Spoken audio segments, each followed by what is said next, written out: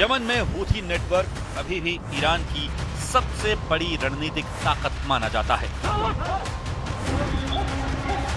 लाल सागर, बाब अल मंदेब और अरब सागर, इन तीनों समुद्री रास्तों पर हूथी लड़ाके पहले भी दुनिया को अपनी ताकत दिखा चुके हैं।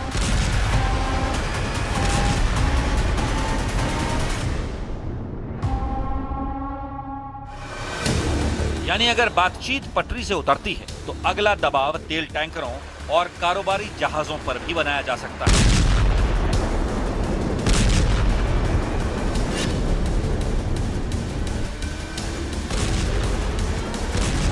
हूथी लड़ाकों का यमन के लाल सागर और बाब अल मंदेब पर कंट्रोल है। हॉर्मूज के साथ मिलकर ग्लोबल शिपिंग और ऑयल ट्रेड को प्रभावित कर सकते हैं। हॉर्मूज बंद होते ही हूथी बाब अल मंदेब में एक्टिव हो जाते हैं। ईरान पर हुए हमले के बाद मार्च में हूथियों ने इजराइल पर बैलिस्टिक हमला कर दिया था। IRGC और हिजबुल्लाह के साथ तालमेल करते हुए हर फ्रंट पर जंग लड़ने का ऐलान कर दिया।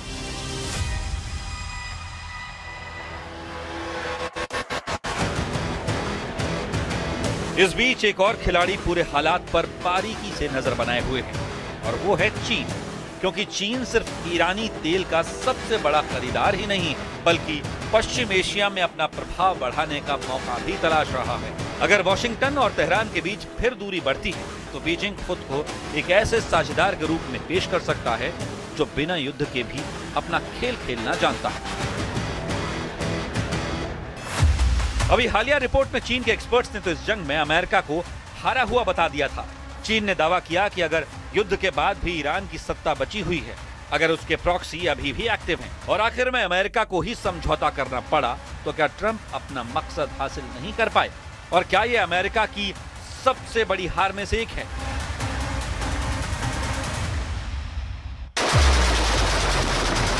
लेकिन सबसे ज्यादा बेचैनी इराक को लेकर है, जहां ईरान समर्थित कई लड़ाका गुट अभी भी एक्टिव हैं। इस गुट ने जंग के दौरान अमेरिकी ठिकानों पर पहले भी कई बार रॉकेट और ड्रोन हमले किए और यही वजह है कि पेंटागन किसी भी सरप्राइज अटैक को लेकर बेहद अलर्ट है, क्योंकि अगर इराक में फिर से कोई मोर्चा खुला तो उसका असर सीधे अमेरिका और ईरान डील पर पड़ेगा। इन सब के बीच सबसे बड़ा रहस्य अभी भी कायम है। क्या ईरान का परमाणु प्रोग्राम पूरी तरह से खत्म हो चुका है या फिर उसके कुछ हिस्से अभी भी सुरक्षित हैं? क्या तेहरान ने अपनी असली ताकत दुनिया की नजरों से बचा कर रखी है? और क्या यही वजह है कि समझौते के बावजूद अमेरिका और इजराइल पूरी तरह निश्चिंत नहीं दिखाई दे रहे?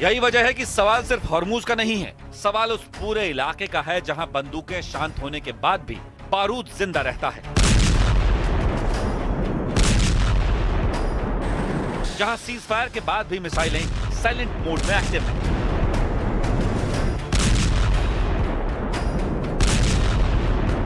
और जहां हर समझौते के पीछे अगले टकराव की आशंका छिपी होती है। तो क्या हॉर्मूज में बनने वाली हॉटलाइन तीसरे विश्व युद्ध को टालने का जरिया बनेगी, या फिर इतिहास एक बार फिर साबित करेगा कि मिडिल ईस्ट में शांति अक्सर अगले तूफान से पहले की खामोशी होती है?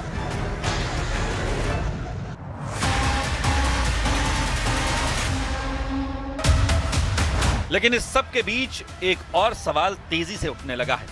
क्या मिडिल ईस्ट में एक नया शीत युद्ध शुरू हो चुका है? एक तरफ अमेरिका और उसके सहयोगी, दूसरी तरफ मुज्तबा खामेनी के नेतृत्व में नया ईरान, जहां सीधी लड़ाई से ज्यादा दबाव, प्रतिबंध, समुद्री रास्ते, प्रॉक्सी नेटवर्क और परमाणु क्षमता के जरिए शक्ति प्रदर्शन हो रहा है।